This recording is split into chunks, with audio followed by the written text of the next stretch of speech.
Hello students, हमारे पास ये question है। इसमें लिखा है if the numbers appeared on the two throws of a fair six faced die are alpha in beta. क्या मतलब है इसका? देखिए ये मतलब है, तो पहले डाइज में वन आ गया और दूसरे में भी क्या आ गया, वन।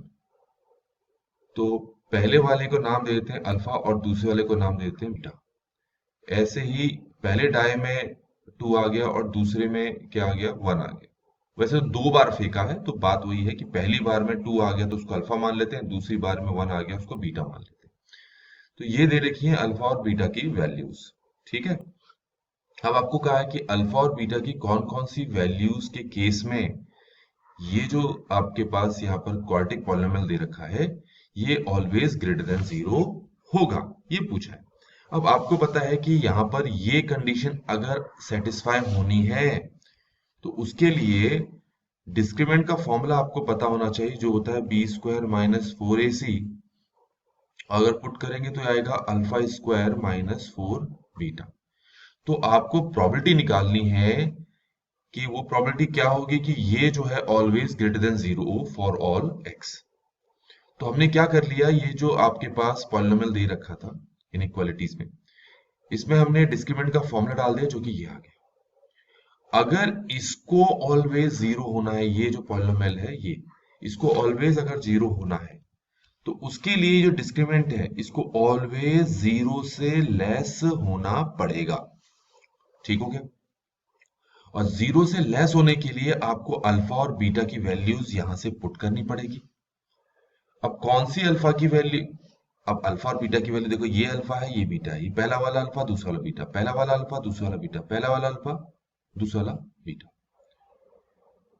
तो अब कौन सी वैल्यूज यहां पर पुट करें? देखो अगर मैं ये वन वन पुट करता हूं तो ये आपका नेगेटिव होगा। तो अब आप ये देखें, अगर मैं वन कॉमा वन यहां पुट करता हूं तो वन कॉमा वन इसको सेटिस्फाई करता है, इसलिए वन कॉमा वन हमारा आंसर हो गया। टू कॉमा वन ये सेटिस्फाई नहीं करता, तो इनमें से कोई भी जो है हमारा आंसर पॉसिबल नहीं है। सिर्फ वन कॉमा वन ही इसको सेटिस्फाई करता है। अब इसको चेक करते हैं। वन ये है अल्फा और ये है बीटा, तो वन कॉमा टू इक्वेशन को सेटिस्फाई कर रहा है, टू कॉमा टू भी इक्वेशन को सेटिस्फाई कर रहा है, और ये थ्री कॉमा टू जब हम पुट करेंगे तो ये इक्वेशन को सेटिस्फाई नहीं कर रहा। आप एक बार पुट करके चेक करें तो इनमें से कोई भी सेटिस्फाई नहीं कर रहा। वन कॉमा थ्री अगर पुट करें यहाँ पर अल्फा की जगह वन और बीटा की जगह थ्री, तो कंडीशन को सेटिस्फाई कर रहा है।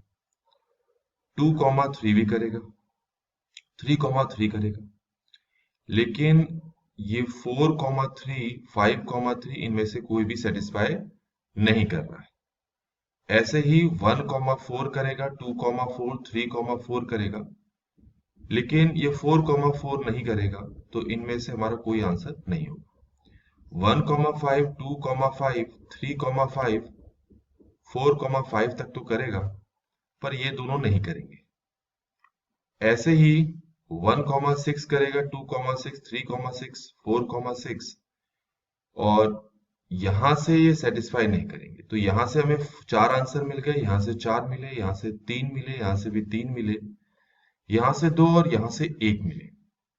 इनको जोड़ो, आठ, ये 11, 14, 15, 16, 17। तो हमारे पास यहाँ पर 17 आउटकम्स ऐसे हैं जो इस कंडीशन को सेटिस्फाई कर रहे हैं।